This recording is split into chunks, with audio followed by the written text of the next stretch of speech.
Think about your last conversation with a friend. Not the whole thing, just the interesting parts. The parts you actually leaned in for. Chances are a good chunk of it wasn't about you, and it wasn't about them. It was about someone else. What they said, what they did, what everyone thinks about it.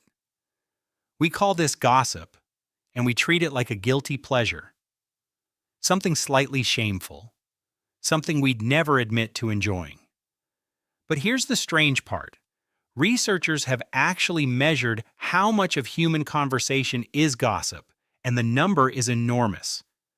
Studies tracking real conversations found that roughly 2/3 of everything people talk about, when left to their own devices, is social information. Who did what? Who's dating who? Who got fired? Who said something rude at the party? 2/3. That's not a flaw in how we communicate. That's the default setting. And the question worth asking is, why would something we're embarrassed about take up most of our communication? Why would evolution build a brain that's obsessed with other people's business? To answer that, we need to go back to a problem our ancestors had that we mostly don't. You couldn't look anyone up. There was no way to check if someone was reliable, dangerous, generous, or a cheat before you dealt with them. No reviews, no background check. No friend to text and ask, "Hey, is this guy okay?" Except actually there was. That friend text is exactly what gossip is. Anthropologists who study small-scale societies have found that one of the most valuable things a person can possess is accurate information about the reputations of everyone around them. Who shares food fairly, who doesn't pull their weight, who can be trusted with a secret, who steals when nobody's watching. In a group of 30 to 50 people, which is roughly the size most human groups were for the vast majority of our history, this information was survival critical. If you formed an alliance with someone who turned out to be a serial cheater or a violent threat, that mistake could cost you everything. Your resources, your safety, even your life. Gossip was the system that prevented that mistake.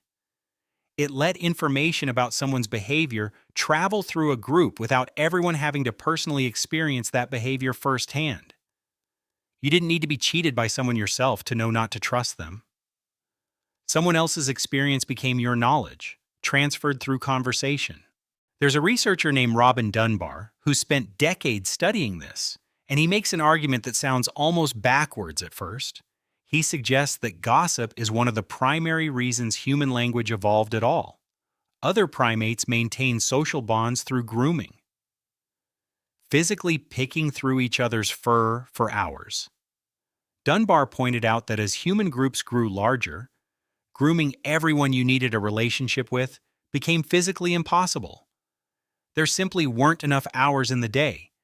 Language, he argued, became a replacement. A more efficient version of grooming. You can groom dozens of relationships through conversation in the time it would take to physically groom just one or two.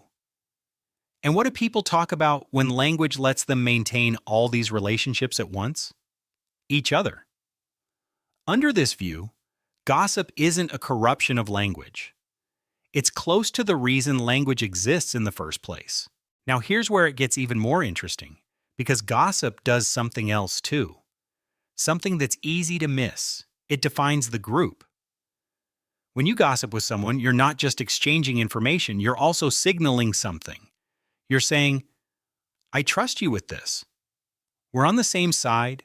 We share a sense of what's acceptable and what isn't."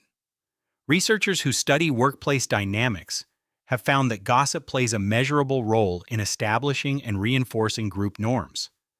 When people gossip about someone who broke a social rule, cutting in line, taking credit for someone else's work, being cruel to a server, they're not just venting. They're collectively reinforcing what the rules actually are. It's a quiet, constant process of saying, this is what we consider acceptable, and this is what we don't, and we're checking that we still agree. Groups that didn't have this constant low-level negotiation of norms would have a harder time staying cohesive people would drift toward wildly different ideas of acceptable behavior with nothing pulling them back toward a shared standard. Gossip, in this light, is less like idle chatter and more like a constant, informal vote on what kind of group this is and who belongs in it. There's also a darker layer to this, and it's worth being honest about it. Gossip isn't always accurate and it isn't always kind. The same system that spreads useful information about a genuine cheater can also spread false information about someone who's simply disliked, different, or a target of jealousy. Because gossip travels person to person, it can drift from the truth with every retelling. Details get exaggerated. Context gets dropped. By the time information reaches the 10th person, it can look very different from what actually happened. And because humans evolved in small groups, where being talked about negatively could mean real social consequences, the fear of becoming the subject of gossip is itself a powerful behavioral force. People often behave better, or at least more carefully, when they believe they're being watched and discussed, even when no one is actually watching. So gossip cuts both ways. It's the system that helps groups identify genuine threats to cooperation, and it's also the system that can punish people for nothing more than being different or unpopular or simply unlucky enough to become the topic of the week. The next time you catch yourself talking about someone who isn't in the room, remember what's actually happening. You're using a communication system older than civilization itself. A system that helped your ancestors decide who could be trusted, who couldn't, and what kind of group they wanted to build together. We like to think gossip is a bad habit, but without gossip, humans might never have become human in the first place. Basically, gossip isn't a bug in the system, it is one of the systems that built the entire thing.